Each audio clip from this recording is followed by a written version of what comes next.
evening, ladies and gentlemen, boys and girls, children of all ages. Welcome to the Gaming Saloon for October 4th, 2013, with your host, Beastmaker2448 and Rabbit Epsilon.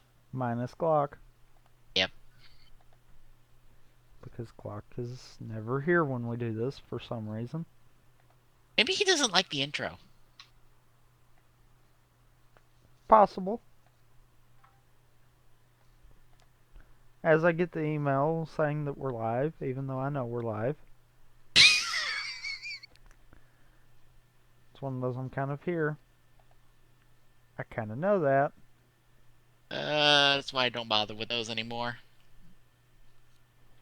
So yeah, folks, another week, another batch of news, and this time a big topic inspired by, well, that one Kickstarter project. Yeah, that one that we talked about before. Yep. So yeah, let's get cracking on the news right away.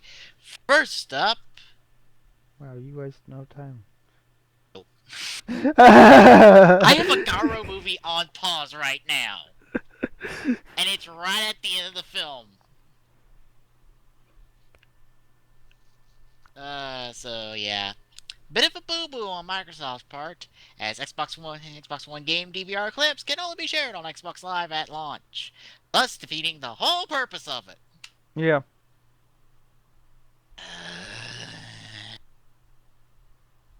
Let's see. Interview with Destructoid, Microsoft Senior Director of Producer Planning and Management, Albert Nello. Dear fuck, do you have a long title? All important people should have a long title. That's like what Senior Director of Product Planning and Management. We What could exactly? Hey, we could give you a long title. What? I'm sure we could think of something. Yeah. Let's see. I'm not that good at on the fly kind of deals there. The clips won't be shareable on Xbox Live at launch. DVR clips will be captured in 720p at 30 frames per second. Record the last 5 minutes gameplay. Gamers can say Xbox record at any time to begin recording content at any point. After the clip is recorded, players can edit it, add voiceovers, and add picture-in-picture through the Kinect. Ooh. You know what I've gotten to think about, and this is actually more interesting than the topic here. What? Why do we have to demand the Kinect to do something? We never ask. It's just we say do it. Because we don't have the magic word programmed in there. No, it's not the wizard driver. It's not polite. Like I said, that's more interesting than the article, believe it or not. Yeah, let's see. The Xbox One also support external video capture devices. Whoa. Share these clips on popular services. So you can't share it on YouTube or Facebook. So let me get this straight. It'll also support external video capture devices. Right. Which defeats the... why do you need a Kinect again? Because I thought the whole thing with the Kinect was to have the sensor for the video capture part of it. Because the Kinect's a groundbreaking device, and it's special, and it's the next generation of gaming, man. And it's $100 that could have been saved with the one. Just saying. So yeah, if you want to share clips on YouTube and Facebook, because, you know, that's what you'd actually want to do with this stuff, you have to wait till next year. Quote unquote, next year. So that could either mean the beginning of 2014 or the end of 2014. Also, or possibly set up for the end of 2014, but then postponed till 2015 because they can't figure out what they're doing. Also, DVR gameplay sharing services also requires an Xbox Live Gold account. Really? I wouldn't Yep. have guessed that one. I mean, you can't just use the stuff for free. No. Because then that would be doing like Sony does. Oh, wait, Sony's doing it right. Yeah, our next article kind of fixes the problem that the PS3 has, so the PS4 doesn't have that. Because that's a pain in the ass to try to subvert. Take it from someone who who tries to stream PS3 content. So, is that your transition to the next article there? Not quite. Oh, okay. It didn't sound like one, but I yeah, can't I can't believe it's like the whole point of making a clip is so you can share it.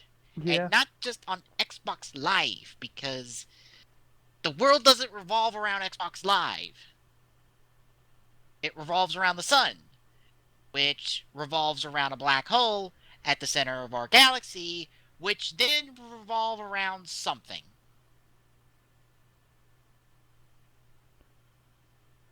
But I mean, Microsoft tries to be the center of the interweb. it's not even the center of the interwebs. Nope, that's Google. I give you that one. I can't believe they're like, yeah, we can't do this till next year. Well, have fun. And oh, by the way, you can support external capture devices. So the entire point of us putting DVR equipment in here is pointless. Yep, pretty much. Because you can capture your own clips yourself. Yep. You just added in video editing content, which probably won't be that good. I mean seriously, And add in voiceovers. Picture in and picture. okay, the picture in picture. Any person out there that even has the remote thought of I'm gonna stream knows how to do picture in picture. That's not that hard. No. Case and point. If I damn it. Okay, now see this is XSplit trying to screw with me now.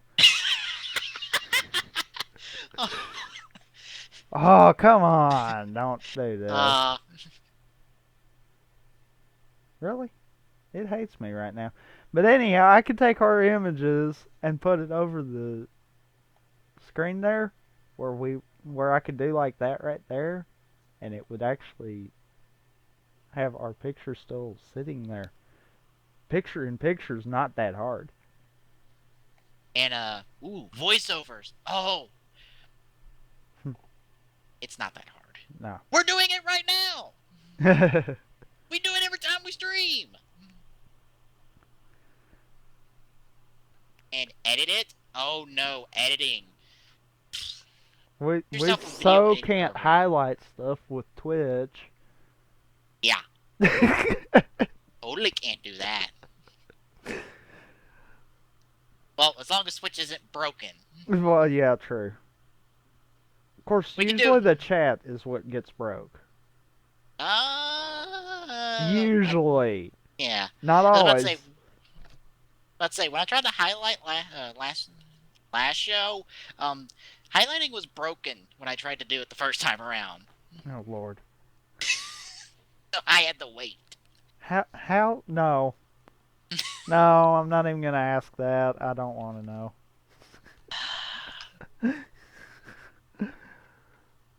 Oh. Well, So not to mention, I think Google's kind of got the editing down. yeah. I mean, you can edit stuff on YouTube. You can actually add content to what you've already got on YouTube. Yeah. And by the way, if you own a PC, already have an editing program called Movie Maker. They still got that on 8.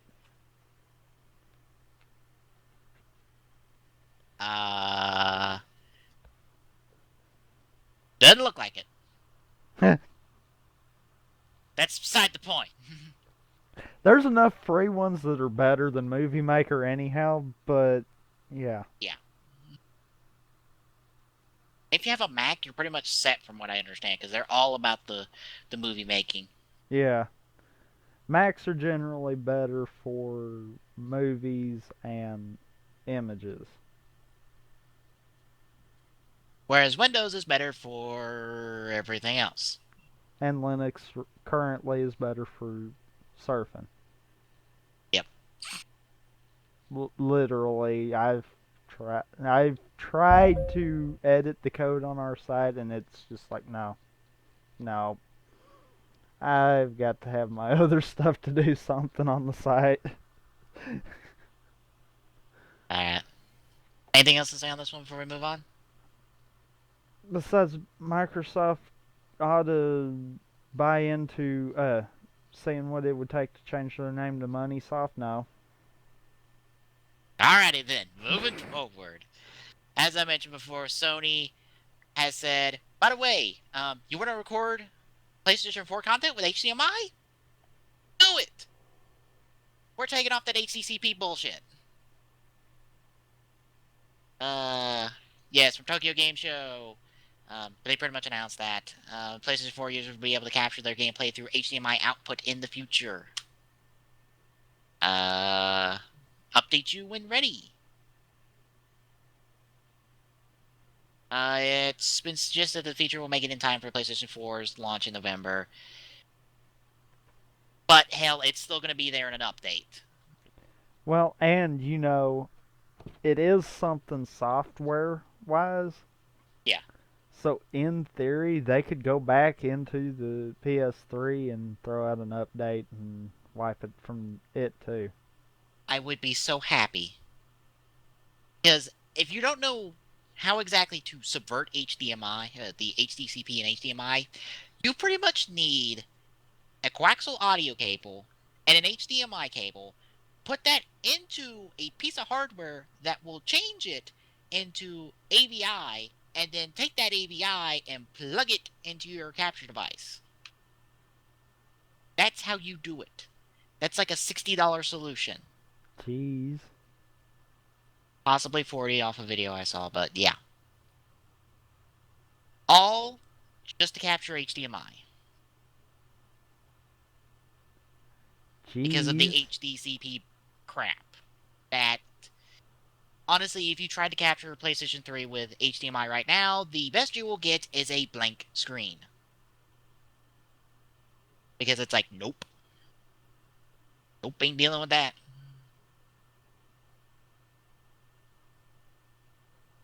Hmm. Kind of lucky that you can upscale the component cable, or not component cable, composite cable stuff for the PlayStation 3, so it doesn't look crappy-ish. But yeah, good move on Sony. Yeah. That really makes me happy, because I'm like, oh yay, I won't need that, and maybe they'll change it on the PlayStation 3. Maybe, I don't know. They haven't said nothing, but from that sound, it sounds like it's more software based. Yeah. So best case they could do it, but worst case it would still only be PS4, which isn't that bad. And of course, that's only ever a problem on the newer models. The older models, you really don't have to worry about. It's the newer models that will downscale, even though you've upscaled already. Huh. Yeah, you've seen it with the Battle Red War footage. I upscaled it to 1080p before I started the game, and when I started the game, it went back down.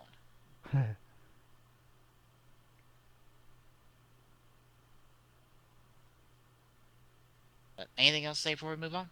No. Alright then, moving forward, we have a bit of an update of a previous article, because now we actually have footage of Final Fantasy Agito. No, not just the CGI trailer that tells us nothing. Yeah. And made it look like it was a screwed up combination of Final Fantasy and Kingdom Hearts. Isn't that what 15 is? I don't Then know. again, then again, Tetsuya Nomura and the Kingdom Hearts crew are the ones working on 15, so that would make sense. Yeah, true. And I believe 15 was everything they wanted to do in 3D in a Dream Dot Distance, but couldn't do because of limitations. I believe. Anyway, ready to get this video up and running? Oh, we're just skipping to the video? I don't think there's anything else to say besides this was at Tokyo Game Show. Okay. Surprising. Then, and yep. Queued up, ready. Definitely be localized. No surprise there. It's a Final Fantasy title. Yeah. Ready? Yep. Alright, starting up in 3, 2, 1, go.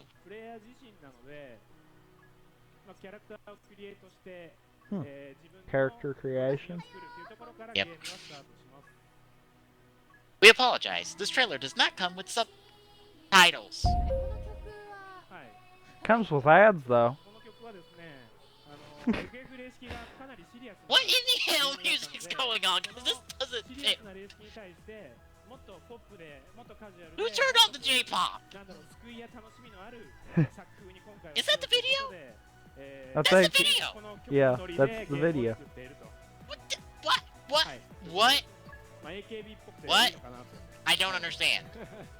Why is there J-pop playing during this demonstration? 切ない感じもどっかでは出てきたりする。まあもちろん出てくるんですけど、あまりそこを掘り下げるとOkay. ストーリーを配信していくんで、まあ今日はこっちの雰囲気を皆さんにお伝えできればっていうのが、趣旨ですね。So running around でまあ talking こ to の people 窓井っていう about 学校の中でこうやっていろんなキャラ stuff クター as と a 会話を Moogle しな just が kind ら of floats behind you. 仲良くなっていって仲間を増やしていってそしてまあ戦いに挑んでいくっていうことになるんですけどこの今お見せしているのって実際にiPhone5 とか Beaks. Android の端末で動いているものをキャプチャーしてお見せしているんですねなので霊式 Riveting で gameplay, それな ladies り and に綺 gentlemen. 麗な方だったと思うんですけどほぼ遜色なくゲームが動いているのがお分かりいただけるかなと思いますで、まあ、教室に行くと先生がちゃんといてで生徒たちが先生と会話をしてたりとかいう日常的な Apparently, you can talk to 風景 Moogle. がずっとこう窓井の中では You talked to Moogles in Kingdom Hearts. They were the shopkeepers. これ後ろについてるモー And グリを isn't the Moogle in 13 too? あ Transform モーグリいましたね into a 確かに weapon? これなんでついてくるんですかついて And こないの talks. もあるんですけど僕の And 説明 that ちょっとさっき Moogle's 足りなかっ wearing た a んですけ hat. ど、モーグリが自分のパートナーになるんですよ、でゲームを始めると1組から12組までそのアギト候補生っていうこの人たちの、学生としてのクラスがあるんですねで12組にプレイヤーは最初は絶対に入って Not sure why they need to display where the hell your analog stick is お供 pointing となる at the モー moment. グリがいるっていうのが、まあ、基本的なルールになってます You know what That it just almost looks like? あチョコボ What? 牧場ですね今これ Like they're demonstrating this on some kind of a tablet or 配信 something. と同時にはチョコボ使えないんですけど Because that's generally how お tablet 楽しみにしていただければ games are set up でまあ with さっきちょっと the エース movement が pad there. イラスト調な Yeah, that would make a lot more sense. Because I'm like, oh, this might be on 3DS. No, こ it's れは not. ミユといって Got it. 今 That 回 explains why the hell the 生徒会長って number, the 初 analog 登 stick 場 is のキャラなんです pointing が at あの辺りのその表現は今日は僕は割愛させていただいて明日のステージにアートディレクターの星野というものが来て、絵に関してはいろいろ語ってくれると思いますんで僕は That's what もう it ちょっと is. 説明したかったですね今夜だったので、 Tablet. Tablet. 朝ゲームをするとこの世界も朝で夜ゲームをするとこの Because 世界も watch 夜 when な they んです advance the その実 text 時間と連動してゲームの中 and の世 try 界 to も変わ move って the いく camera and all で that. ゲームの中で3ヶ月経つと実際にも3ヶ月かかる Hang on. っていうような、まあ、 Loading. そのリアルとリンクした Loading. ライブのシステムである Up, up, とい there う we ところ go. をお伝えしたい感じですね。結構マップ See もすごい the? 多く Did ある you んです see か those when they're touching まあ、そんな多 the くないです ripple effect? だんだん Yeah, 増えていく so it is a だん tablet だん game. はい Well, やっていくとってことですねはい、これまだすみません見せたくない画面だったので、はい、全然違う画面になります。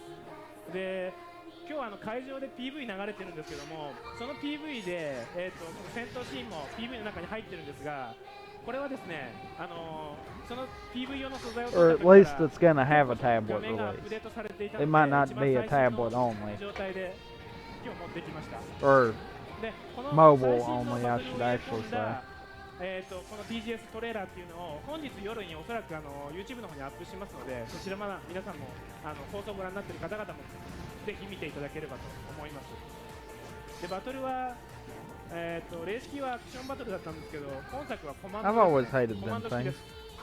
What? で今戦うっていうところ I が can't チャージされて remember ます what けど、 they're あ actually そこがチャ called, ージされ but ると those ターゲッ those トしている sludge 敵にボート things. で攻撃を There. ずっと Oh, 出してくる Grimer's cousins. で Yeah. その I've 横にあ always る hated them. キルとか炎とか書いてある And やつは we're speeding コン up ボを this 自分 next であら fight かじめ組ん because でおいてセットしておく time constraints, I アビリ guess. ティコンボになってます。あそこも連発はできなくて1回使う Hyper と使えなくな battle. ってます。 Yep. でも必殺っていうところは、例式でもあった They drank their I energy get blood on drinks the screen. before that. 使うことができるんですね。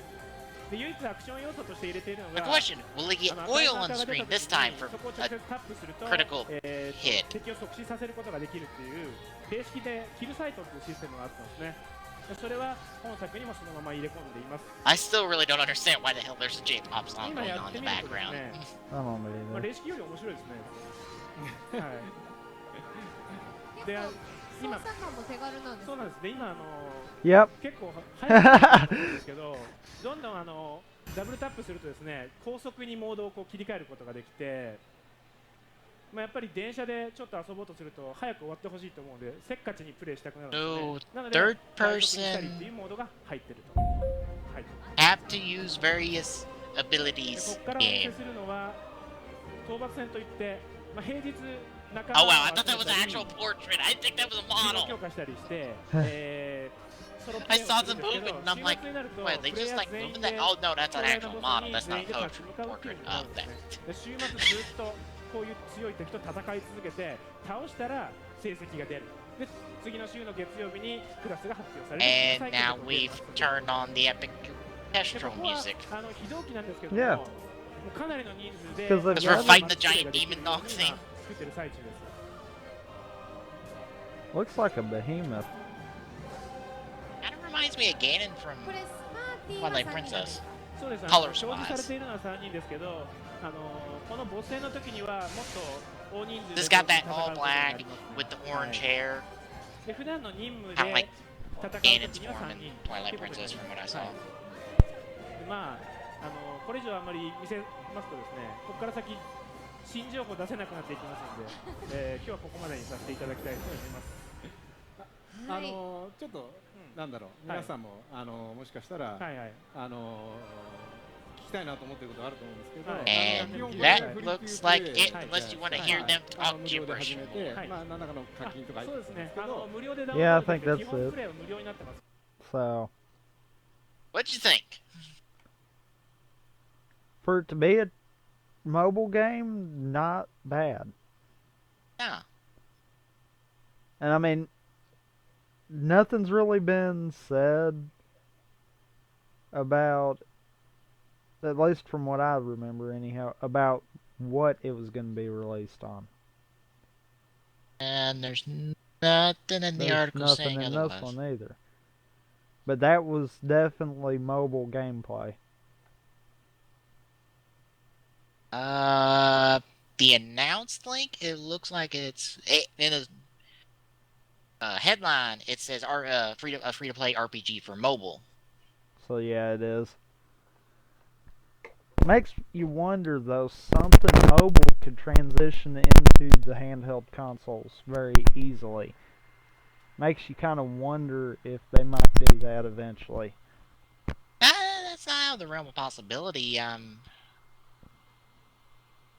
to remember what mobile games have been on console. I don't know of any right offhand that went mobile to console. Recoded, that's what it is. Kingdom Hearts Recoded. That was mobile in Japan, and then it got brought over here as Recoded. Because that was such an important title. I've heard that game is completely pointless. Outside of, I think, the ending of it, and that's it, and it's not that much. So yeah, it'd probably be good. All depends. Although with it free to play makes me wonder how they're gonna microtransaction it. If at all. Oh, they will in some way. Yeah.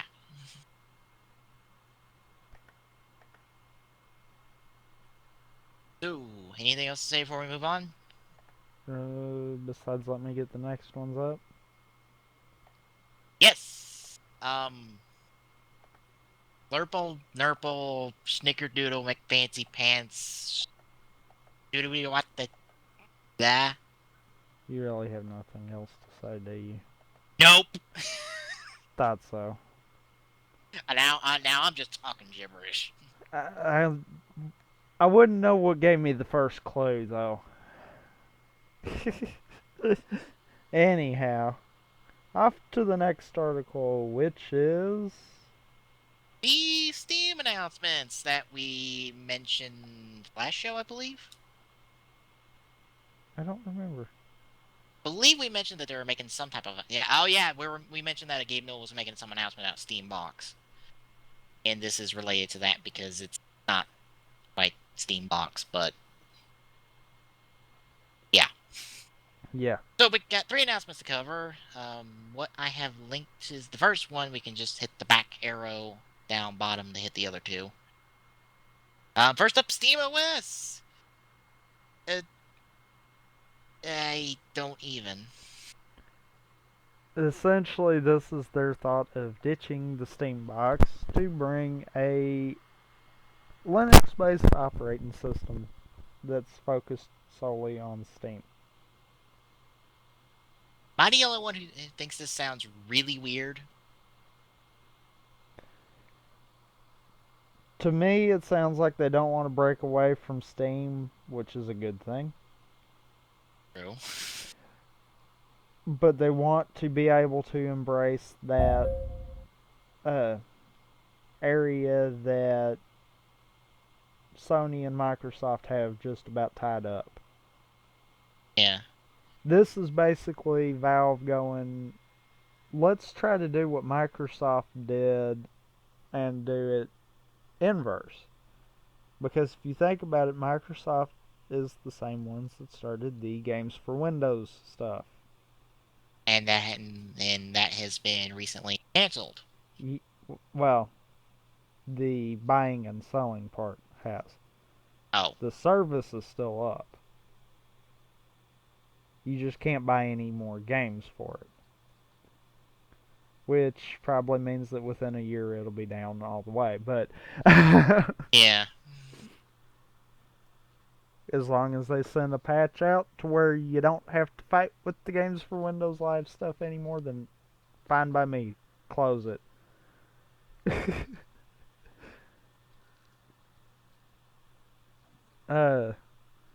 But essentially to me that's what it feels like when we looked at it yesterday. It looks like they're trying to take PC gaming to consoles still, just not doing Steam Box.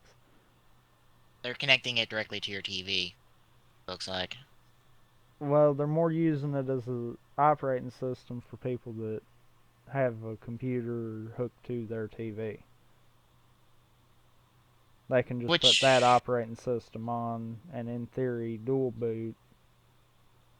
Have one boot up to the Steam OS so they can play, and then have the other so they can actually work. Yeah.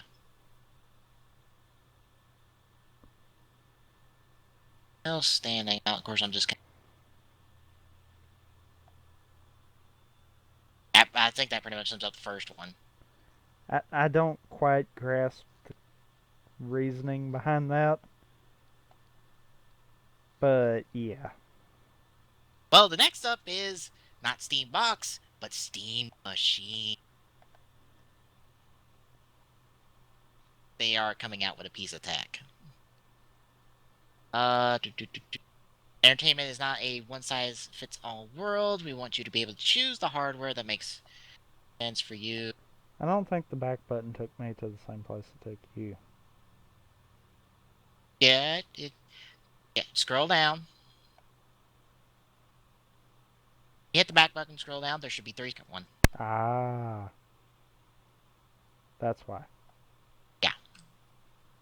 And you should be on the Steam Machines page, which apparently is the thing that runs Steam OS. So now you can have a console that's essentially a piece. And you can beta test this hardware? What, you can... Really? You can sign up to be a beta tester. I want to be a beta tester. They got a here's how down bottom below the blue box, but yeah, that's what it seems like. It looks like it's just, at least from that image, and I hope they add more to it, but it looks like it's just running big picture mode. Which would make sense. Because I would think that what they would shoot for with a Steam OS is big picture mode. Well, that was the whole purpose of big picture mode, is because most computers can hook to most TVs anymore. Yeah, all you need is an HDMI cable. Or a VGA cable. And an audio cable. Yeah. I mean, there's many different ways around that.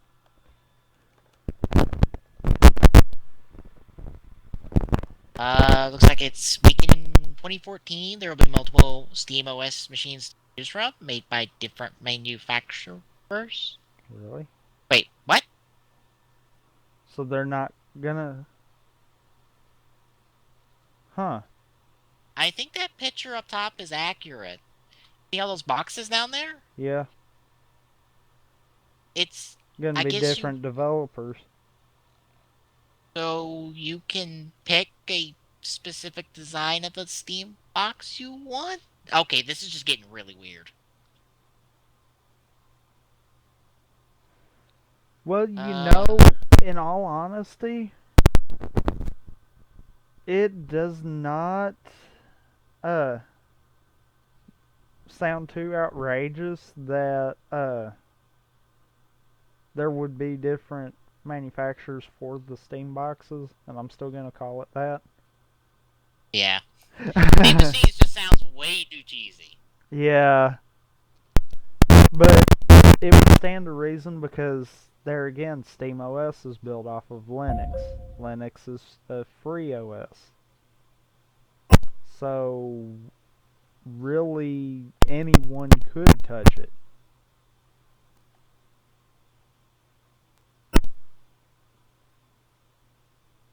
I'm just kind of reading through this Q&A. No specs on the Valve prototype.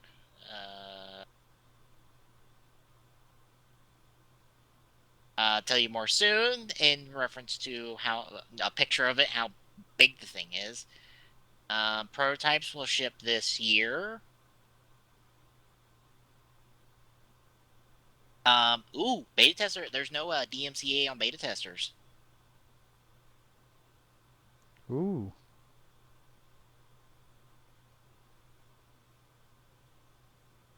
Oh, and I love this quote. You read it too.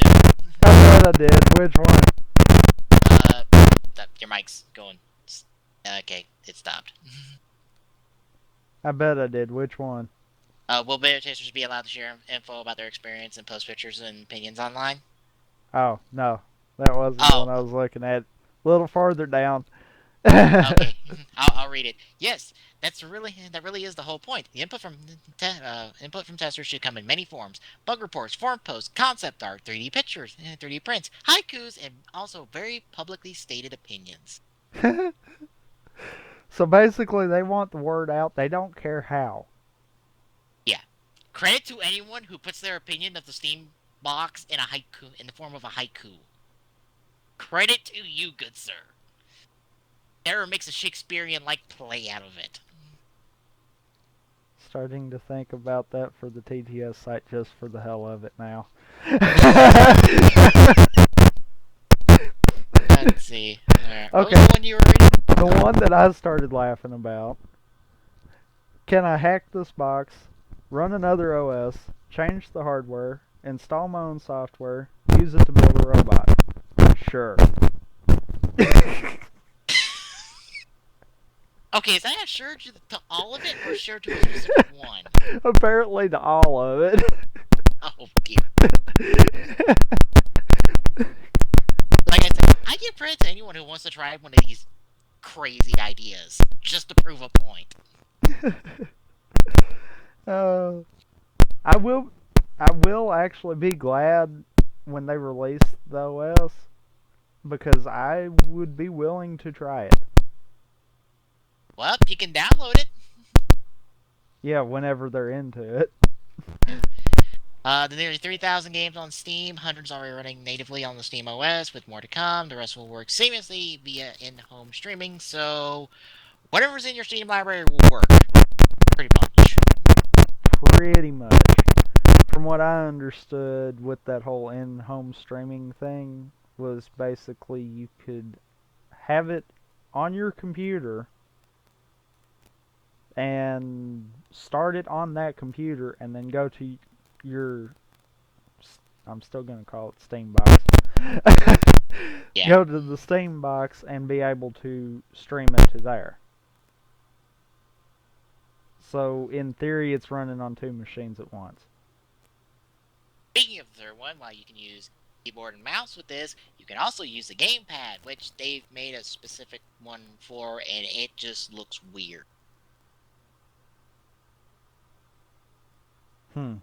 Yeah. Like, I'm trying to, I guess I'm going to try to imagine holding it, and I'm like, this feels all sorts of wrong. Especially that button layout. Kind of Get moving that. into it. By the way.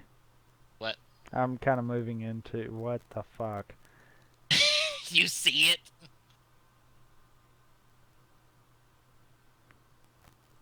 What You've never seen this?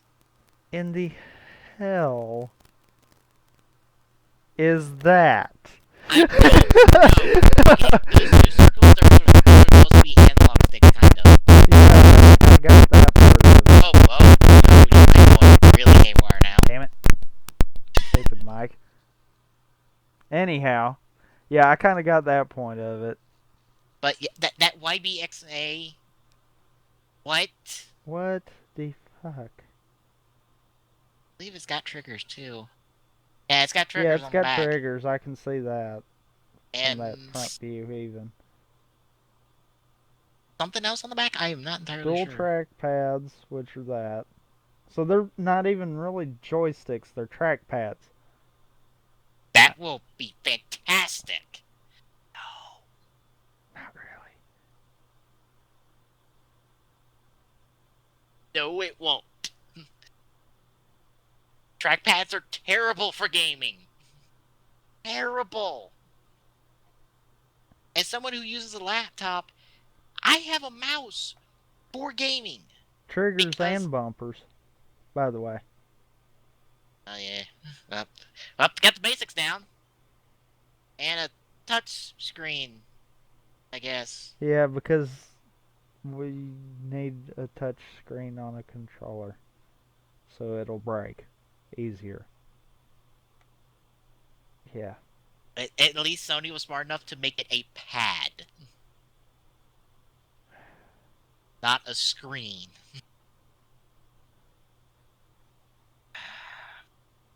Touchscreen split up into 4 quadrants for a quick save, quick load, screenshot, and chat message. Huh. Well, I guess that is kind of easy. Yeah. It's still gonna break. This thing looks so weird. Also, there's 2 buttons on the back. Like, back. That's what those are?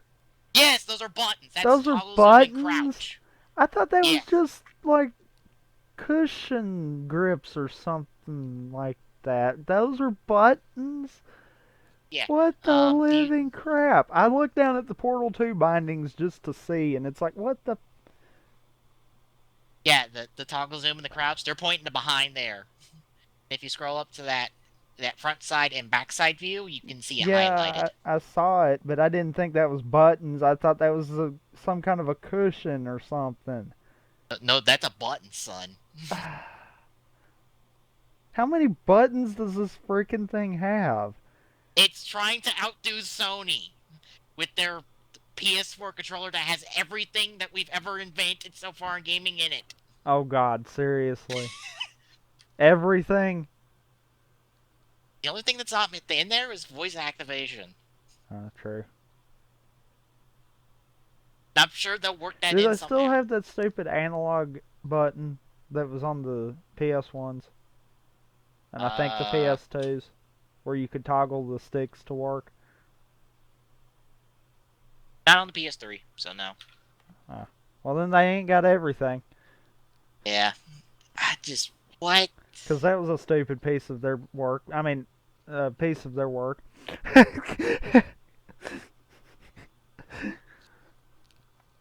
So, what's the 3 black buttons down there supposed to do then? Because you got a long one that looks like a space key, and then you got 2 side buttons there.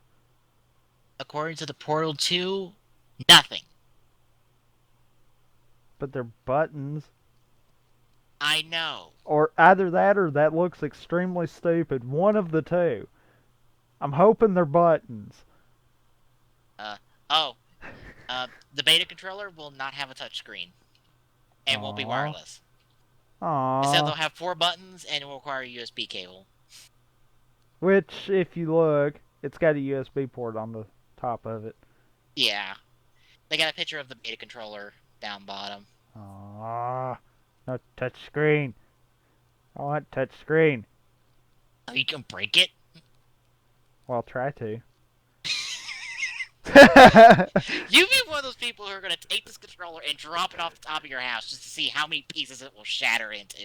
All I can say is they better make the touchscreen out of Gorilla Glass.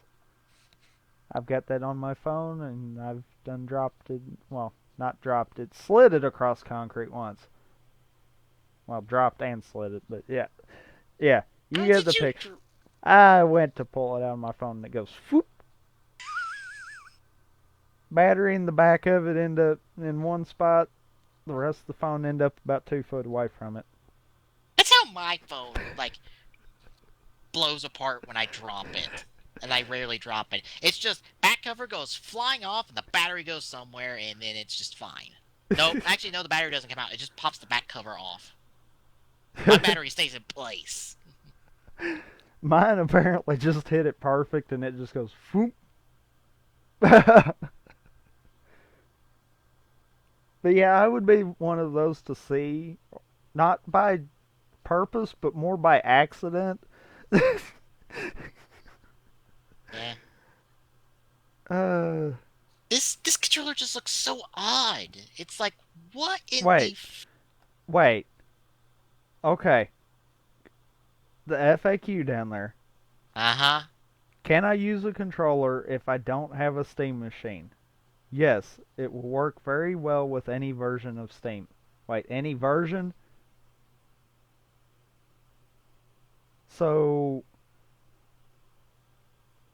they've apparently sunk time into developing this controller already for it to be compatible with Mac, Windows, and Linux. Huh. I'm trying to think how that would be better than a normal controller that you can get, and I don't see it. Because I'm like, this is just a weird layout. It looks like a weird design. I'm not sure how comfortable it'd be. It might not be as bad. Yeah. I mean, once you actually have your hands on it, it might not be as bad. But to this, I also say, if you have any questions about stuff like that, go to Walmart. Look at the PC controllers. I have seen some weird ones for that, and it's like, how in the world could people even use that? I think that's the same way with the one keyboard I saw, where I'm like, what in the fuck is this? Oh, God. Them gaming keyboards, they've got like hundreds of keys on them. No, this wasn't the gaming keyboard. This was like some regular, aromatic keyboard. Oh, one of those that are curved like a boomerang kind of deal? Yeah. Yeah. I've actually had one of them. It's not as comfortable as it's supposed to be. I wonder why. And you miss keys a lot. Well, I wonder why. But if you think about it, where are your hands naturally on a 360 or a PS3 controller? Uh, Pretty much on both sticks. Or near them buttons? Yeah. Look at the layout there. Really holding it, it would be about the same. Yeah. Your 4 buttons would probably be the big deal. Yeah. But to this, I say I've got my Xbox controller sitting in my hand. My back button is about the same spot as the Y button, and my start button is about the same spot as the B Yeah. in correlation to that. The X and the A would about be where my D-pad and my right stick is. So really, that might not be as bad. Yeah. It might just take some getting used to the adjustment there. I have to wonder how accurate the trackpads are. That would be my thing. Yeah, because Because I know the little trackpad deal on my laptop. Yeah, I cannot do anything in Photoshop or anything like that with it. Trying to Yeah. get that detailed, it's just no. No. And then No. and then it'll take its notions of it'll hop all over the screen on me. I know it's just dirty, but yeah. And the thing is, with mine, if I'm typing, I have found out that I will occasionally hit it. Yeah, me Like too. right there, I hit it just on the corner and click the image. Yep, me too. You're not alone there. Yeah, I will notice that sometimes when I'm typing up a paper or something, and all of a sudden I'm in a different spot, and I'm like, wait, what the fuck? No, back. What the fuck are you doing? Stop it. So, yeah, trackpads are a bit sensitive. Yeah. And I have a feeling that's going to be the thing there. Yeah. Anything else to say on all Oh, this Murray news? wow. What else did you find? I was looking at the beta eligibility deal. Oh. All you got to do is join the group for it, agree to the terms and conditions, make 10 Steam friends, create a public Steam community profile, and play a game using a gamepad in big picture mode. Guess what? Done all that? There is really the only thing I've got to do is 1, 2, and 5. The other 2 have been done for a while now. I don't think I have 10 Steam friends. No, I don't. So, well, That's when you just go down through and friend everyone that you can think of. oh. Pick you a group and then just do it. Alright. I would say the FN group right now, but yeah, I don't know how much of them actually still get on Steam. Oh, ready to move on to the next one? Yep. Moving on with Rockstar news lately for GTA 5. One of their lesser known titles could come back. Headline goes, Bully sequel could go a lot of directions, says Rockstar. If you don't know what Bully is, it's an old PS2 game that if you took some of the aspects of Grand Theft Auto and put it into a high school / college-ish setting, Damn it. There you go. That was Bully in a nutshell. I've never played it. I don't wish Glocky was here because he's actually played the game. Yeah. Let's see. Rockstar's Dan Houser says he'd still love to make a sequel, though it won't go in the direction fans might think. I know I want to sequel. Hauser told Polygon, well, hopefully you'll never know. There's a lot of directions I could go with that one. It's funny. Hauser said he was frustrated by the backlash over the game and how the studio never got to really explain what it was about.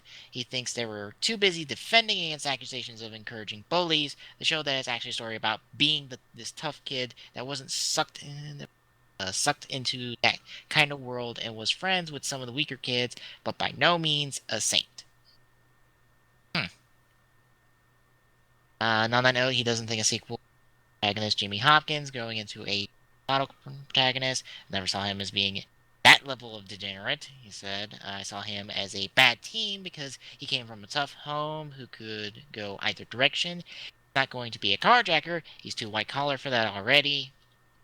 He was an unpleasant soul, but he had a heart. To some extent, you could say the same was true of Grand Theft Auto 4's in a bizarre way, but Jimmy's not trying to burn down the school. He's more trying to stand up to injustice. So probably the nicest of all of a lot of the Rockstar protagonists, I would say. And that's kind of saying much considering a lot of their track records. Yeah. I mean, I'm sorry, when one of your protagonists in gameplay will smash a dude's balls with a big wrench. Yeah. Yeah. Let's just say not all of Rockstar's protagonists are good people. Actually, most of them are not good people. Most of them have a very checkered past. So yeah. I don't remember that much controversy about Bully, but it's been a long time.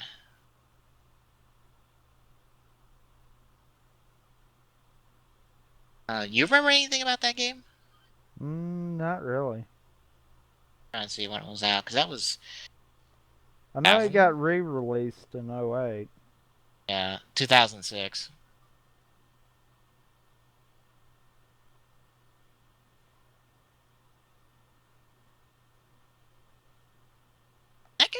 It could probably go over. I mean, they brought back Red Dead in the form of Red Dead Redemption, and that went over really well. So, El Bully could get a resurgence. Same could be said for LA Noire, but Yeah. there for a while. Such a great game for the studio to get cut down like that so quick. I'd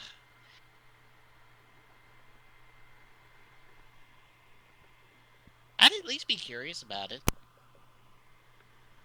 You have anything else to say on it? No. Alrighty then, moving forward. Next up. Classic case of parenting gone wrong. Yep. Headline says it all. Court bans Wisconsin teen from playing video games. A Wisconsin teen has managed to get himself officially banned from playing video games, according to multiple reports. Racine? Rakeen? I have no clue how to pronounce that. I'm thinking Racine County. Racine County Court Commissioner Alice Ritterbusch ordered 17-year-old Jeffrey A. Ethers of Mount Pleasant to pay a $250 signature bond and ordered him to not play video games or have violent contact with his family. Elser made his first court appearance on Monday, answering charges of disorderly conduct. He's being charged as an adult.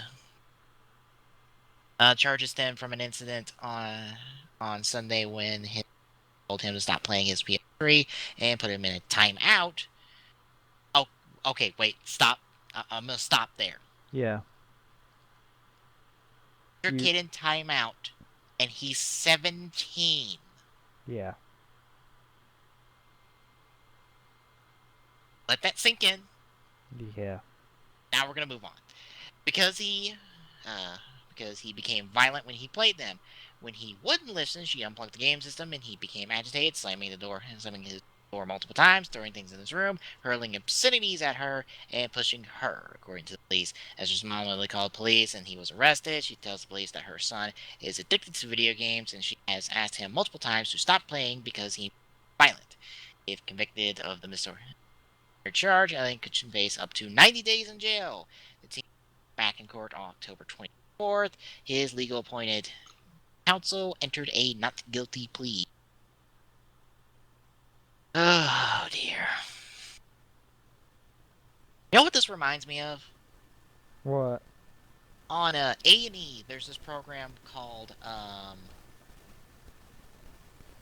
Scared Straight, or no, Beyond Scared Straight, where you'll have kids like our guy here's age or younger be taken to jail and shown what jail is like and being talked to by inmates.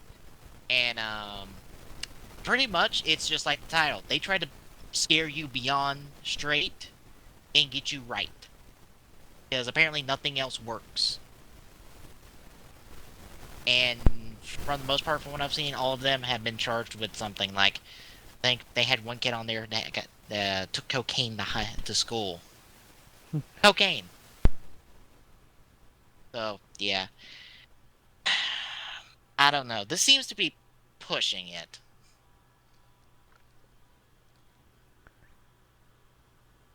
Because I'm like, okay, I don't know, playing the game. That timeout part kind of makes me go, huh? Yeah. That, no. I don't know. Something's kind of got me off-put about this article, and I'm not sure where to put it. Because it seems like going a bit too far, but from the description, maybe this is a sign of more of something a lot deeper. I don't know. What do you think? I think this is a case of a parent trying to go the easy way. Maybe. Because I'm sorry.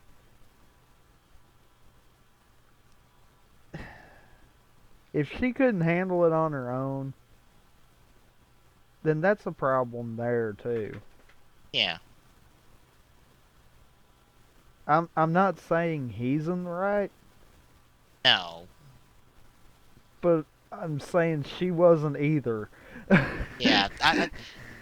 Maybe calling the cops might have been that step too far, but again, from that description, it sounds like there's something deeper going on here. That there's some other issues here that he has, whether it's anger issues or something else, that may be more of the problem than just because he plays violent video game. Yeah. You know what I mean? Yeah. It just seems like this doesn't seem like the right solution. Maybe giving him some therapy, getting him in anger management, not charge him with disorderly conduct and treat him as an adult, and have him potentially face 90 days in jail. That just seems like a step too far.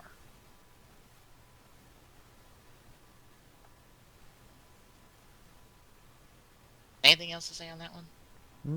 No. Alrighty then, moving forward as soon as I can get the article to look. There it goes. Good one. This time it wasn't me, it was you. It didn't load the first time I clicked it. Alright, as a follow-up from our E3 coverage, we have our first actual trailer for the Need for Speed movie.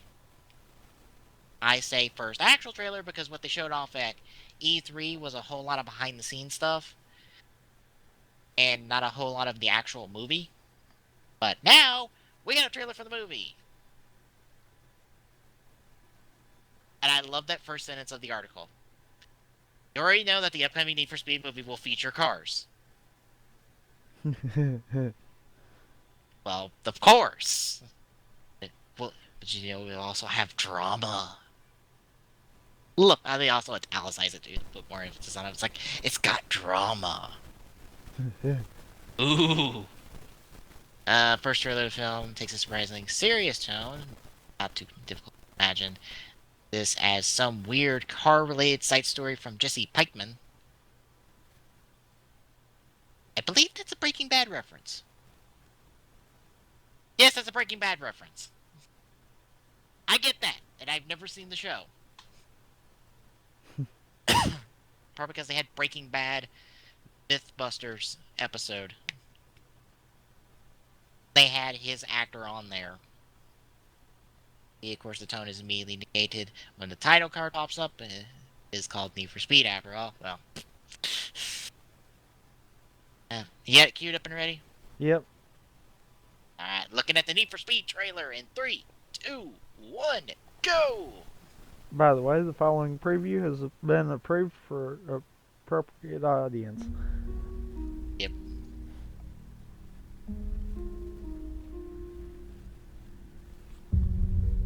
They took everything from me.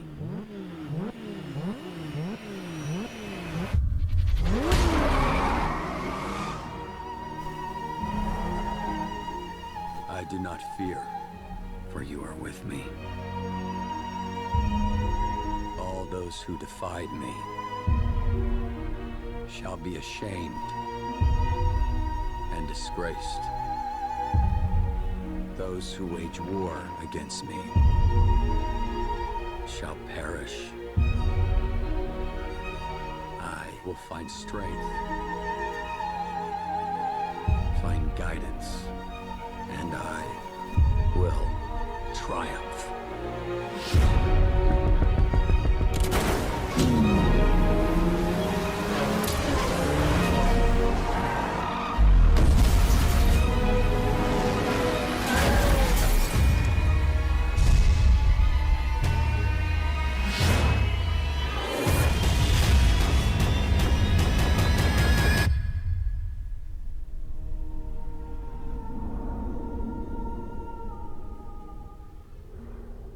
Alrighty then. Wait, that's not the full trailer? There's more? Okay. Huh. That does not look as bad as I would have figured. I think that voiceover was throwing me off a bit, but that might be an alright film. Yeah.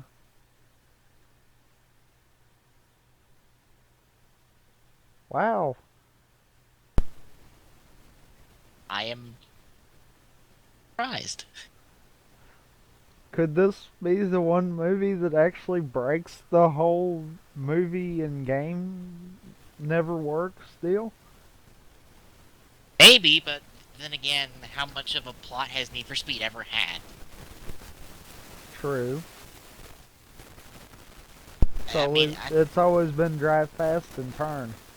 Yeah, I mean, I think it took the Underground for it to really get a story, and even then, I think they were all pretty much forgettable. I haven't played Carbon, or not Carbon. It's not Carbon. It's Most Wanted, the old Most Wanted, not the new one. The new one has shit all for a story.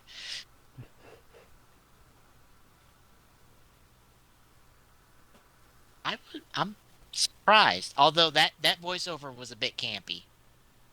Well, not campy, a bit cheesy, because it's like, okay, you're taking this way too seriously, man. Bring it back some.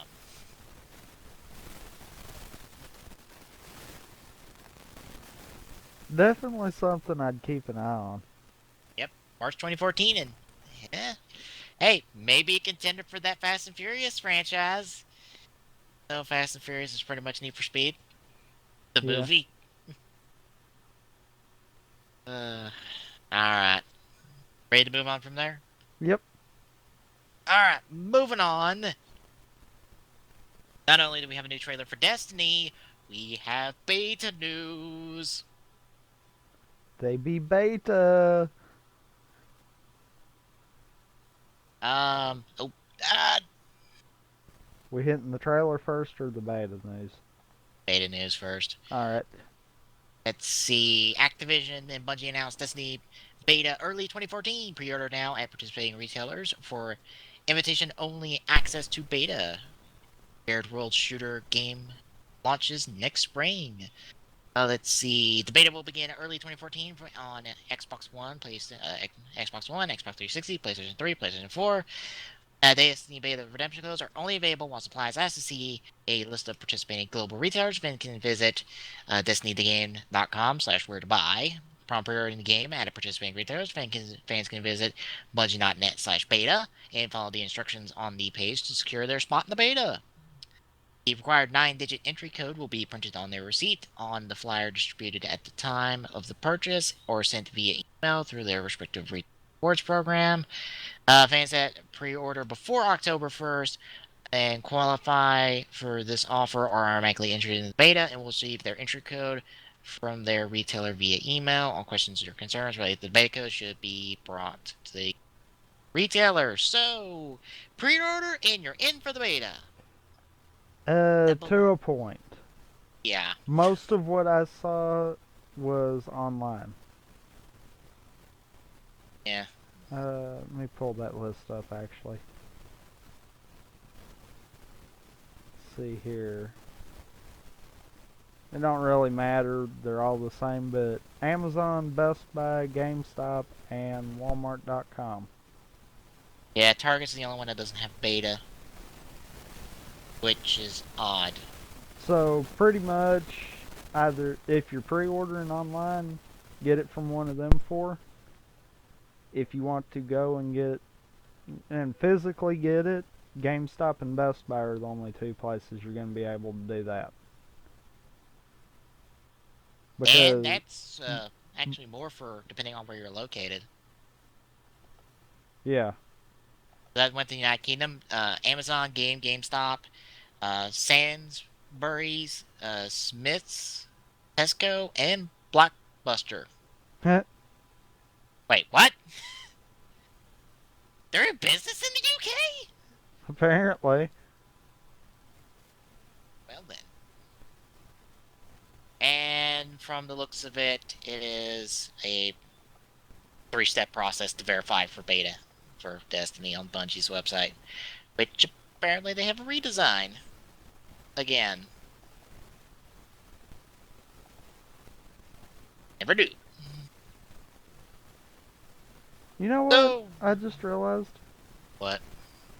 the Xbox One cases are going to look a lot different than the 360 cases. And PlayStation 4 will look just about the same as the PlayStation 3. Yeah. Except it's blue. Which wasn't the PS3 blue when it first started? No, they were clear. Oh, I thought they were blue when they first started. No, they're red for the greatest hits. That's the only color change. Then maybe... Was it the PS2 that was blue? Because I'm wanting to say one of them was. No. No, because PlayStation 2, the only color change would be red labels for greatest hits. I don't think they ever changed the color of the boxes in PlayStation. I don't think anyone really has. Except Microsoft with their green cases because they want to be different.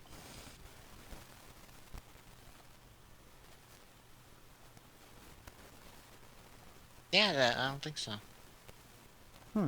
Unless it was like a specific title. That'd be my only guess. It might have been that. And I believe, I'm trying to think if it was Destiny that was being talked about. I believe, this is something I caught a while back. I believe Bungie is treating the beta like a launch day. I believe, for Destiny.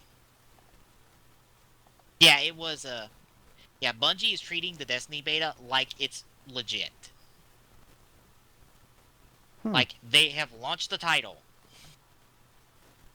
So, they're really serious about it. And considering how, well, various companies have problems on launch day with online services, Rockstar, yeah. Betas like this are going to be crucial, because if you fix shit now, it's not going to be that big of a problem down the line. As Rockstar found out the hard way, because I believe GTA 5 Online was inaccessible for the first few hours when it first came out, and it's still having problems since. Yeah, I've noticed as far as FN goes, there's a lot of chatter about GTAO just kind of bombing. It's fine, as long as you get out of the tutorial. I think the problem is that tutorial is just like being looped for people where they can't get out of it. But once you get out of the tutorial, you're fine. I mean in other issues within it. Because True. right now there's so much glitching that it's pathetic. Yeah. And that, there again, if they did a beta, they would have caught all of this, or at least most of it. Look at the Reach beta. Really, Reach up until 343 got it was decent. It wasn't until 343 got their hands on it that it started going all to crap. I think the only major thing I've ran into on GTA Online is trying to start a job and instantly failing it as soon as it starts for no real reason, and being unable to join a game. I'll immediately join and then leave because it kicks me out for some reason. But it's been smooth sailing from there, so I may be past all that. Who knows? I might still run into some problems. But it's been smooth-ish for the most part. It'll just have its hiccups.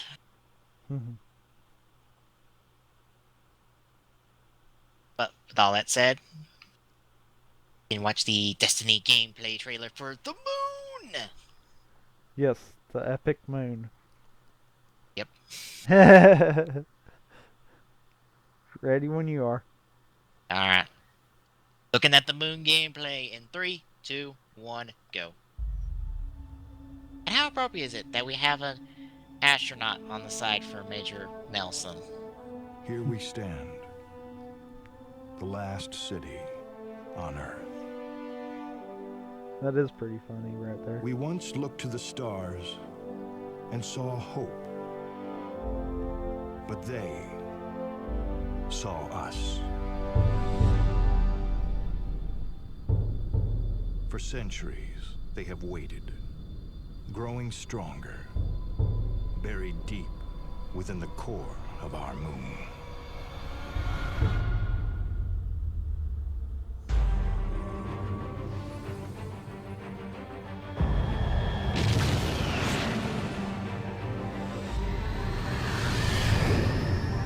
Please tell me you can customize that. Oh, please tell me you can customize that.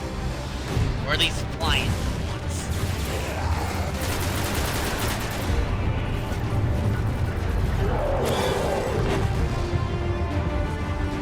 That's a lot of bones. Yeah. The fight to take back all that has been lost. That's a lot of bones. What the hell? Begins here. But the aliens drag everybody to the field.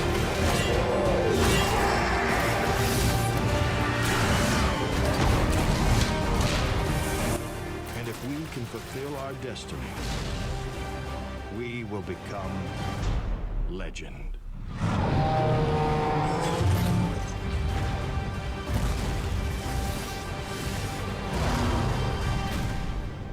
Well, it looks like I guess somebody decided to import a Rancor in this game.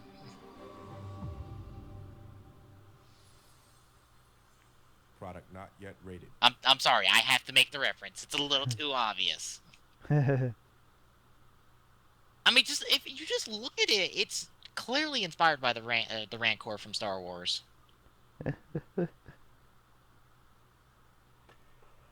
So, Moon gameplay, which still looks good. Oh yeah. I'm just like, please tell me I can customize the ship. I don't care if it's cutscenes. Please tell me I can customize the ship. Just to do it. Just so I can feel like maybe Bungie's gonna do more with that space combat they introduced in Reach. That they did one level of. Actually, no, half a level of. I have to be specific there, because that wasn't the full level. That was half. And then Halo 4 is like, oh, we're gonna do a trench run with that because... wasn't the fun part of it. But yeah. This good. Don't know if I'll pre-order it, but I don't really pre-order stuff, so... Last person say anything about that? What do you think? If I knew I had a console I could play it on, I would probably pre-order it. Just Your saying. 360 still kaput? Yeah. Oh. Yeah. Ah, that still sucks to hear. Yeah.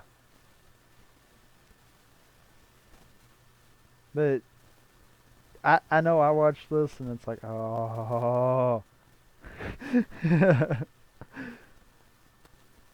I think, yeah, I caught a shorter version that they put up as an ad in front of a video I watched this past week.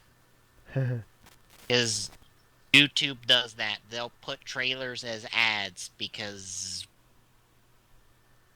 I don't know. They just do. Hey, if you get paid to run it as an ad, then you'd run it. Yeah. It's actually how I found out about Now You See Me, because that was a trailer. Part of a video I was going to watch. Anyway, moving forward from there is our last article, which is another video game movie. Yeah. This is actually something we've talked about multiple times. The Warcraft movie could be coming December 18th, 2015. I say could, even though they announced the date, because things can hit developmental hell and never be released. Just ask the Halo movie that. Yeah. That hit developmental hell and never got made. Even though that was supposed to have a video game tie-in to said movie. And it was supposed to be done by Peter Jackson. Yeah, Warcraft movie is announced on that date. Directed by Universal, the upcoming film will be directed by Duncan Jones, best known for his work on Moon and Source Code. Never seen either one. Budget is expected to exceed $100 million. That's not surprising, because I would expect that. The script is already complete, and production is expected to start this fall. The Academy Award-winning team from Life of Pi will handle the visual effects for the film. Didn't see that one either, so...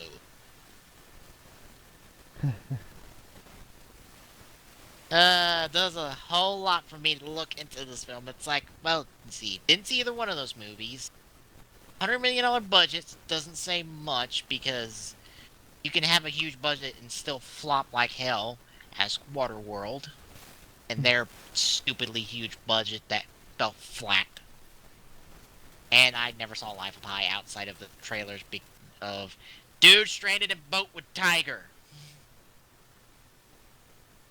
And apparently he befriends Tiger, and Tiger doesn't eat him because they're friends. Ah.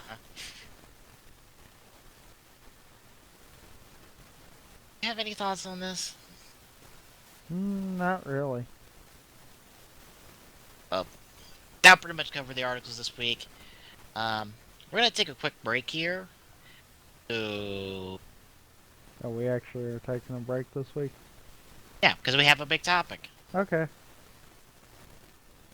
We're gonna take a quick break before we get into our big topic, which will be talking about Kickstarter and its role in video games, along with the releases and quick draws of the week. On the other side, folks.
Welcome back, ladies and gentlemen, to the Gaming Saloon as we start our big topic discussion with Kickstarter and its role in video games.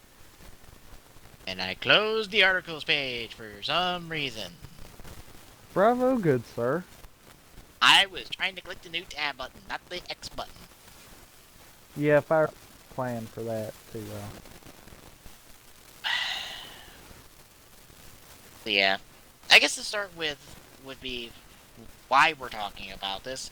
Well, it's because of a little project called Mighty Number 9, and it's $4 million raised for its project.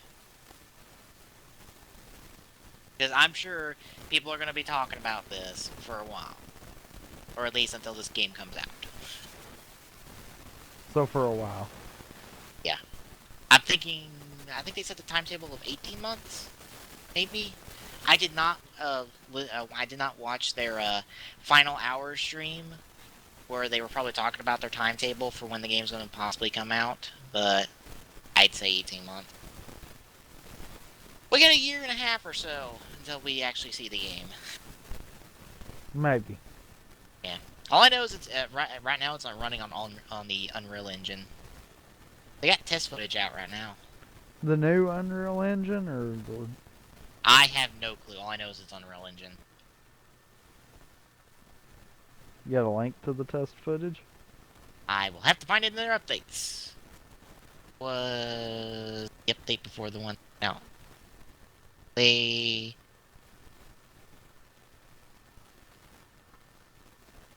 it is.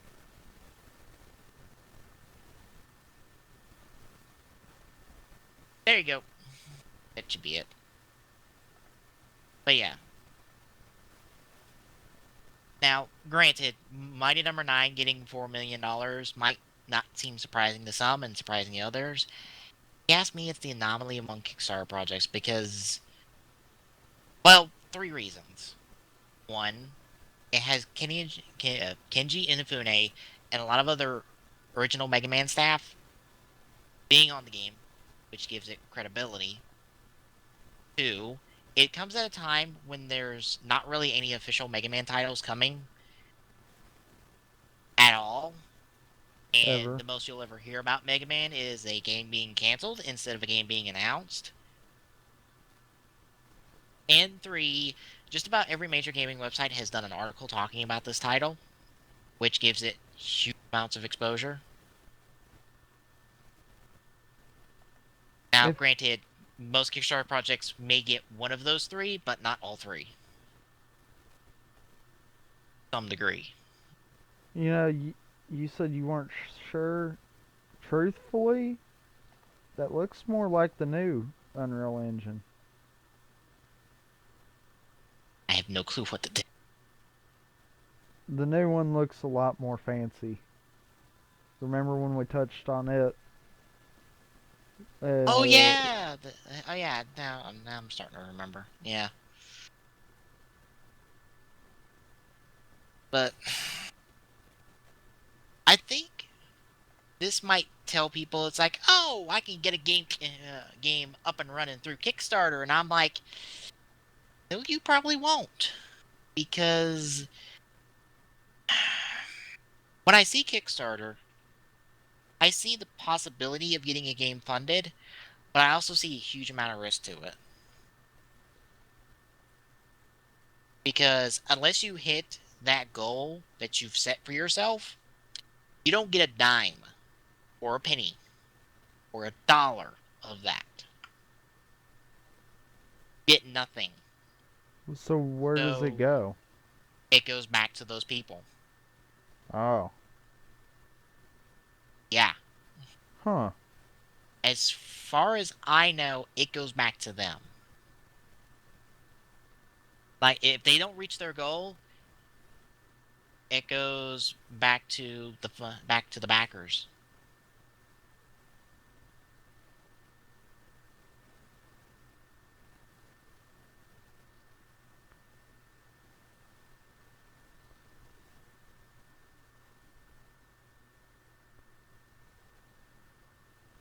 Wait, did you notice something? What? This pretty much is the whole Mega Man team working on this. Like I said, a lot of the old Mega Man staff, which gives it credibility. I know that I knew Kenji Inafune, I knew a couple other people in staffing, and I knew they got the composer for some of the original Mega Man soundtrack back, but I wasn't sure how much. I wouldn't just try a couple others. I've only seen 2 so far that didn't have something about Mega Man listed. Okay, 3 now.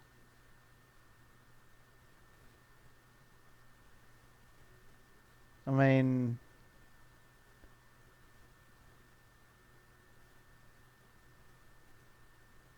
three of the individuals listed there.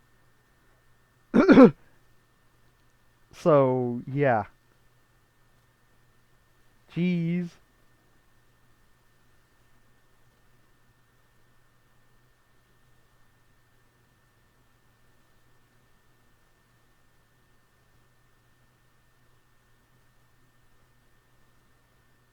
I'm trying to check and make sure that I'm pretty sure the money's returned.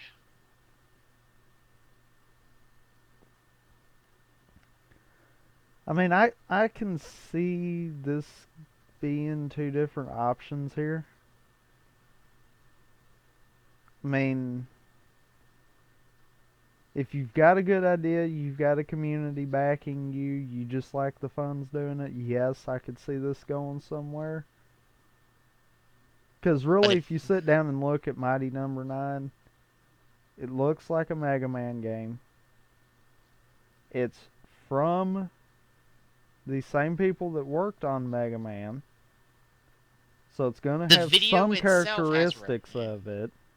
Yeah, the video itself, the intro video, has Mega Man references within it. So you look right there, you've got the Mega Man community. Yeah. Which, let's face it, at this point is wanting another Mega Man game.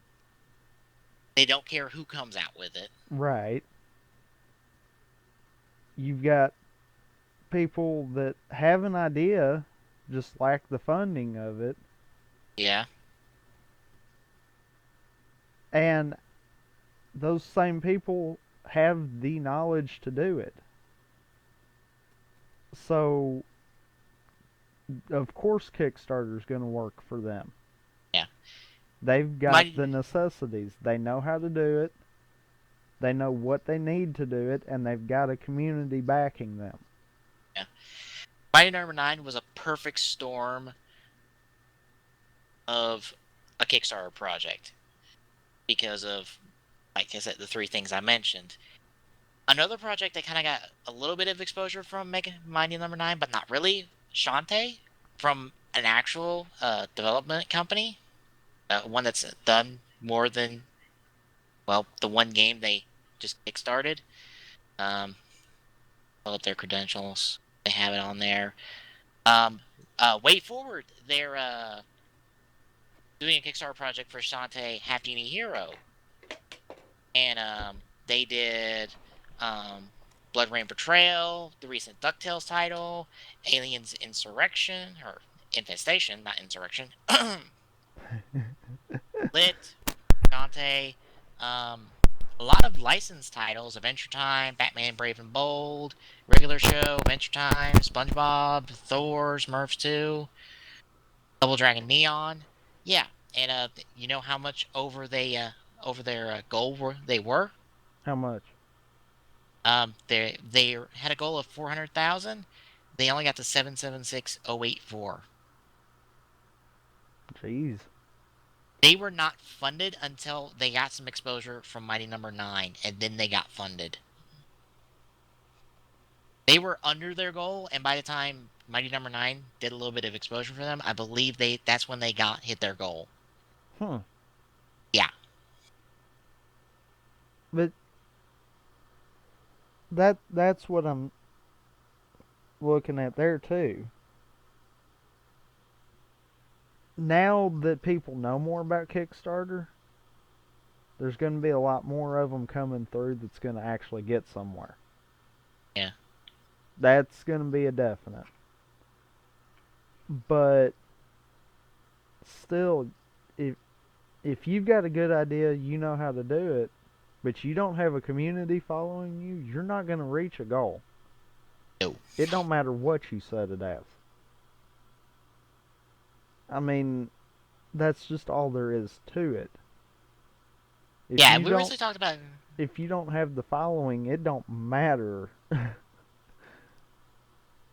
Yeah, we recently talked about a Kickstarter project. I think it was like 2 shows ago that failed, Miserably. and that was the spiritual sequel to Eternal Darkness. That flopped.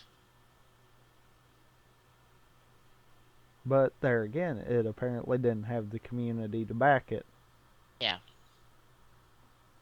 That's why I see Kickstarter is like, it's nice, it's alluring, but it can be a death trap for a company that will kill your project before it can even get some legs. That might be a bit too harsh to say, but I can't really try to phrase it any other way. Because, if it fails at Kickstarter, how many people are going to be into the game then? See what I mean? Yeah. I mean,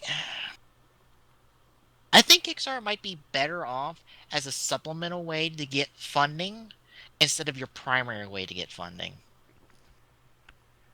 Because I believe A Hat in Time was supplementally funded by Kickstarter instead of primarily funded by Kickstarter.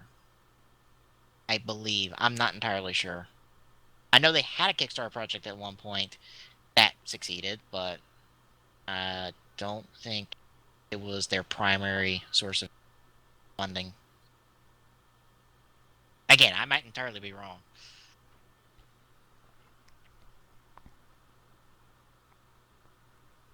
But, okay. Here's something else, too. And we mentioned this the last time we looked at it, too, and really it's not changed much. On average, you're looking at $57 a person. Yeah. For this one project. Okay, that is good right there. Yeah. But look at other projects. I'm sure they would be barely pushing getting half of that even. I got the Shantae one pulled up right now. I'm going to do the math.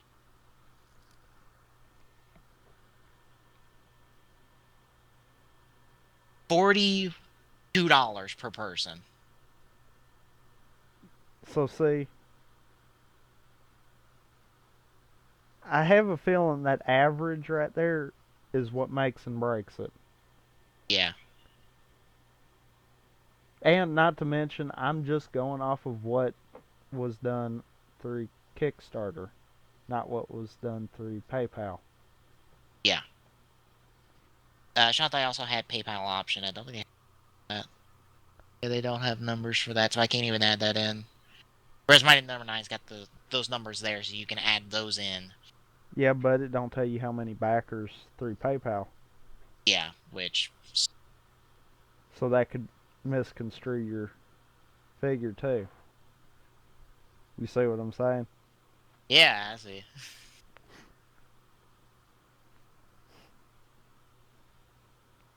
I just think my biggest concern right now is a company going, well, Mighty Number 9 was successful through Kickstarter, why can't we? And I'm like, Mighty Number 9 is so not the rule, it's ridiculous. It is the exception to the rule.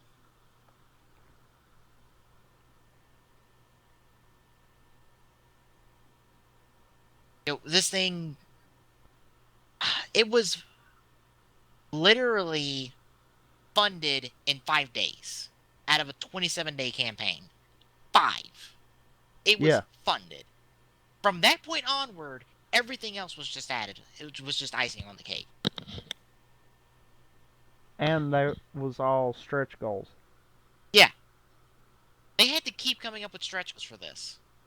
Even to the very end. Like that 4 million one, that didn't come out until I believe 24 hours left, and they still made it. Hell, from my understanding, when they announced this at PAX, people were donating to it at the PAX panel when they announced this. Literally, when they had the Kickstarter page up behind them, it was already racking in the money. People were already going, well, funding this project. Like, I think it was either people in the crowd or people watching on a stream. They were funding the project right then and there. Probably in the crowd. Yeah. I mean, in this day and age, it's nothing for people to have mobile phones with browsers.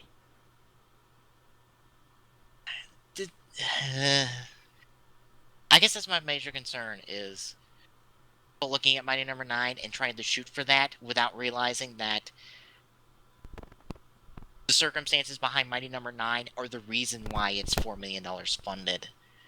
Not because it's a Mega Man title. It's because it's a Mega Man title that has a community desperate for a title.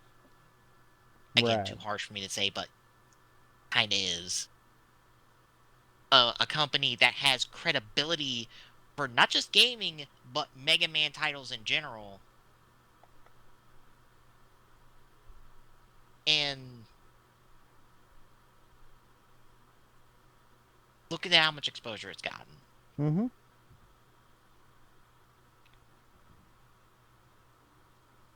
Not to mention, you think this is going to be the one thing that's going to turn what starts as an idea into something that can build this whole company from the ground up.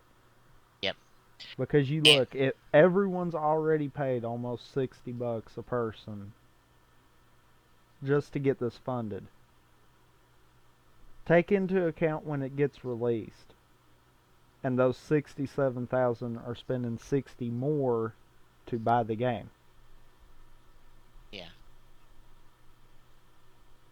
I guess that brings me to another thing is the other end.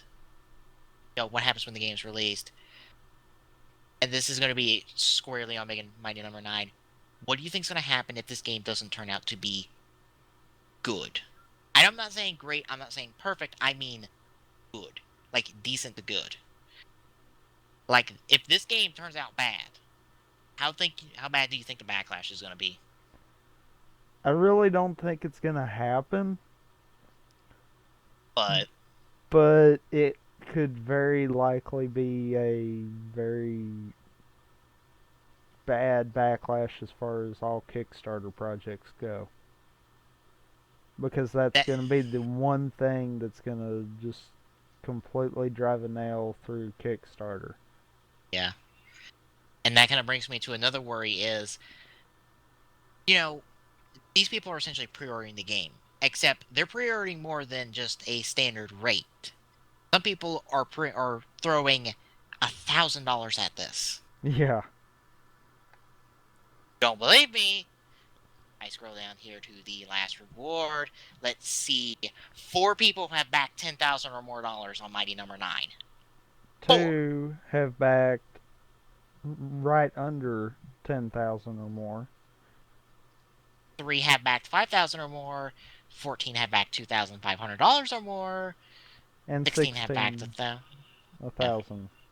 So that's 39 people have given 1,000 or more. Yeah. That's something to not. Oh, yeah, they threw their money out there. No, they threw out a lot of money at this product. They wanted to see that go. Yeah. My concern is, you know how normally people get angry at a game, like that one ending for that one game. That shall not be mentioned on the show. Right. Yeah. And people just pre-order or bought that game. Now imagine if people funded that game. Oh, God. And then got that ending. Oh, God.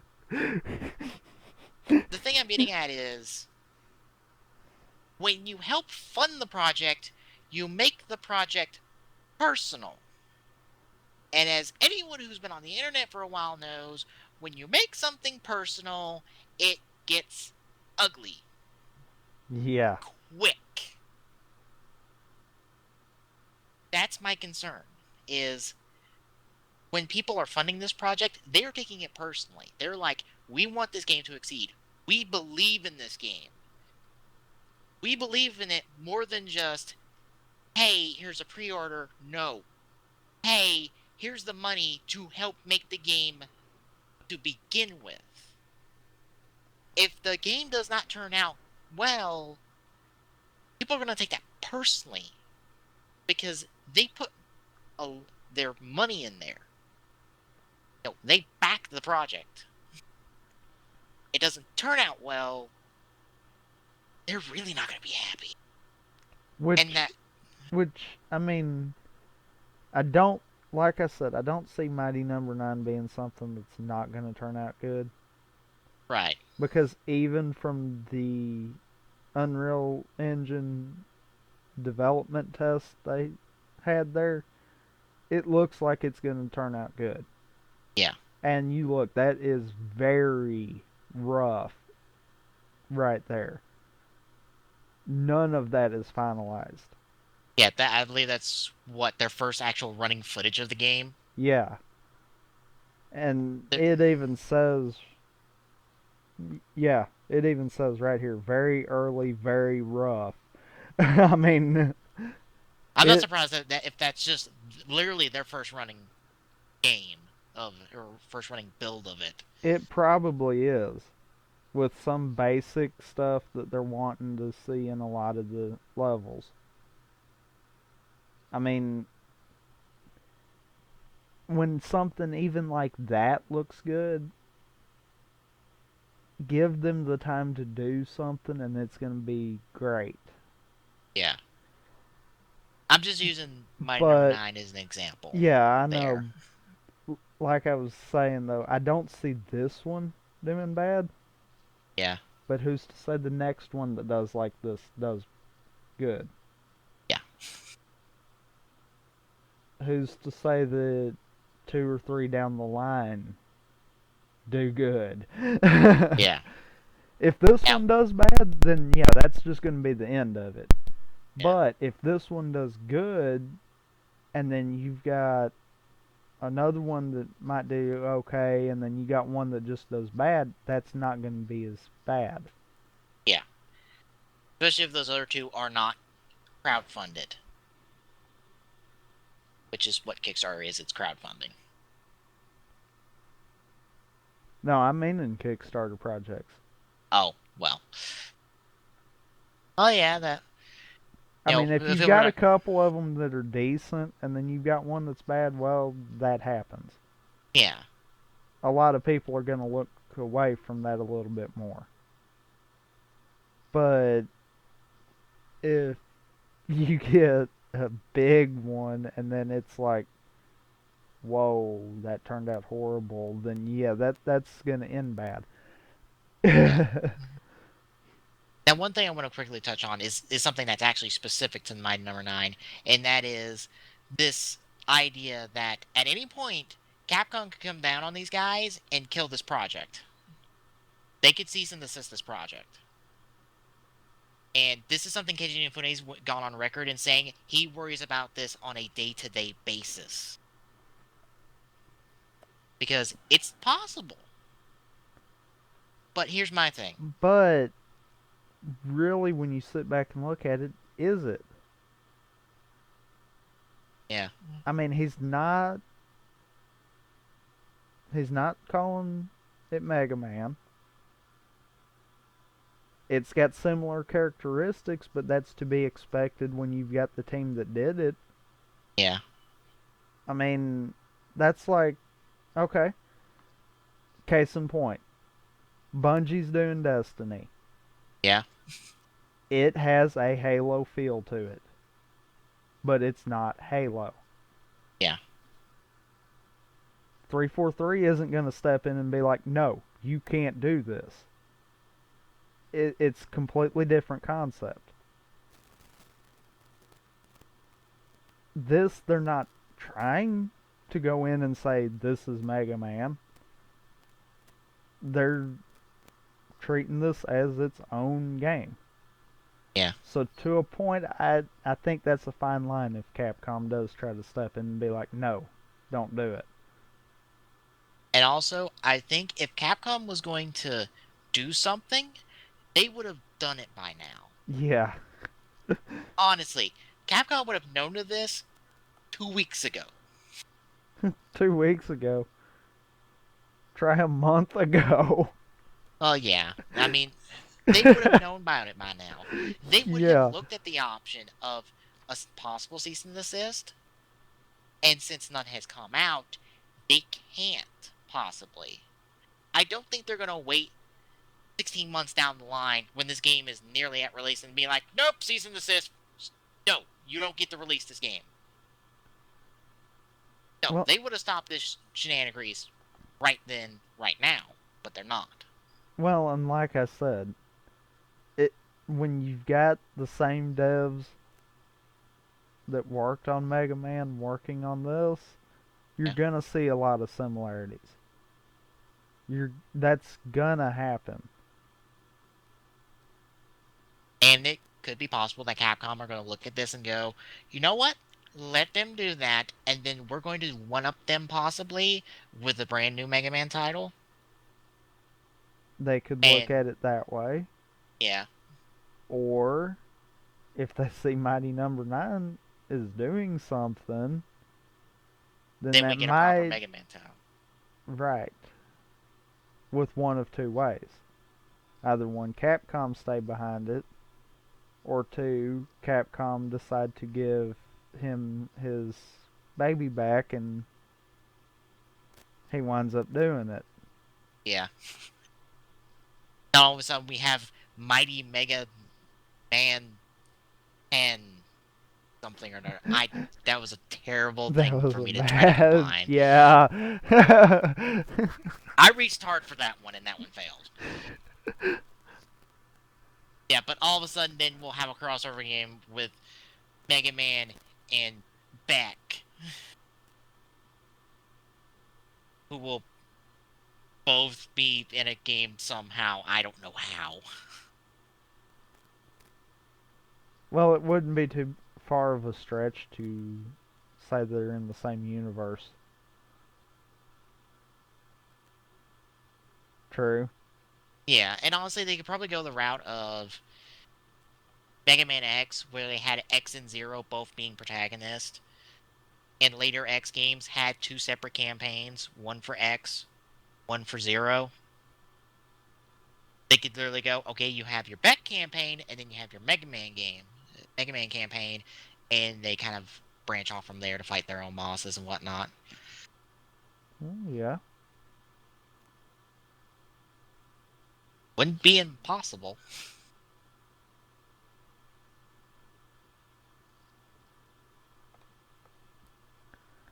Talking about more about my number 9 than the original topic, but Yeah. I think that's to be expected. Yeah.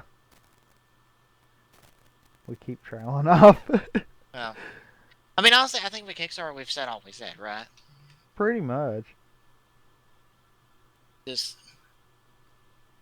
it concerns me that maybe a company is gonna try something that they're not gonna be able to do, but time will tell.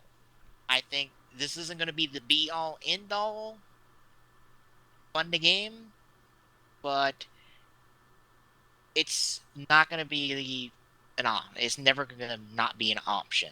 So it'll always be an option for a company, and I think with Mighty Number 9's success, maybe it's a bigger option than it used to.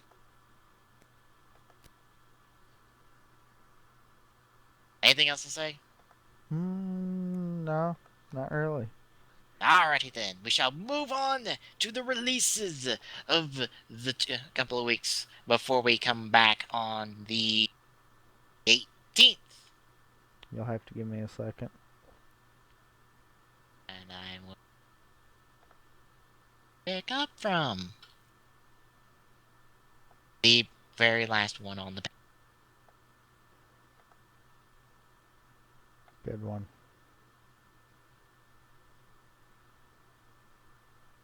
It's just how the release calendar looked. It's the last one of Agito. We pick up right on that one. Get it up and running. Give me a second. Now I do. Alrighty then. First up on the